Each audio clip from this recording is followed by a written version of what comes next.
അസ്സലാമു അലൈക്കും വറഹ്മത്തുള്ളാഹി. പ്രിയപ്പെട്ടവരെ, ദാറുൽ ഹുദ ഇസ്ലാമിക് യൂണിവേഴ്സിറ്റിയുടെ പൂർവ്വ വിദ്യാർത്ഥി സംഘടനയായ ഹാദിയ കഴിഞ്ഞ കുറേ വർഷങ്ങളായി ദേശീയ തലത്തിൽ വിദ്യാഭ്യാസ പദ്ധതിയുമായി മുന്നോട്ട് പോവുകയാണ്.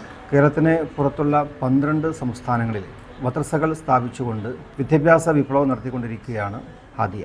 ഏകദേശം 1,14,000-ലധികം വിദ്യാർത്ഥികൾ ഇപ്പോൾ പഠിതാക്കളായിട്ടുണ്ട്.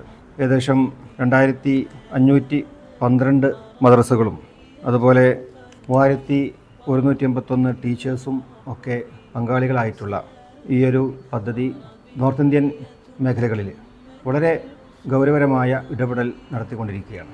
എല്ലാ റമദാൻ മാസവും ഇതിൻ്റെ നടത്തിപ്പിന് വേണ്ടിയിട്ടുള്ള വരിസംഖ്യയെ കണ്ടെത്തുന്നതിന് വേണ്ടി തആവുൻ എന്ന പദ്ധതി നടന്നു പോരുന്നുണ്ട്. ഇത് നമ്മുടെയൊക്കെ മറ്റുള്ള സംസ്ഥാനങ്ങളിലെ സഹോദരന്മാരെ വിജ്ഞാനത്തിൻ്റെ വെളിച്ചം പകരുന്നതിന് വേണ്ടി നാം നടത്തുന്ന ഈ ഒരു പദ്ധതിക്ക് നിങ്ങളുടെയൊക്കെ പങ്കാളിത്തം ഉണ്ടാവണം. എല്ലാവരും ഇതുമായി സഹകരിക്കണം. അള്ളാഹു അനുഗ്രഹിക്കട്ടെ എന്ന് പ്രാർത്ഥിക്കുന്നു. അസ്സലാമു അലൈക്കും വറഹ്മത്തുള്ളാഹി.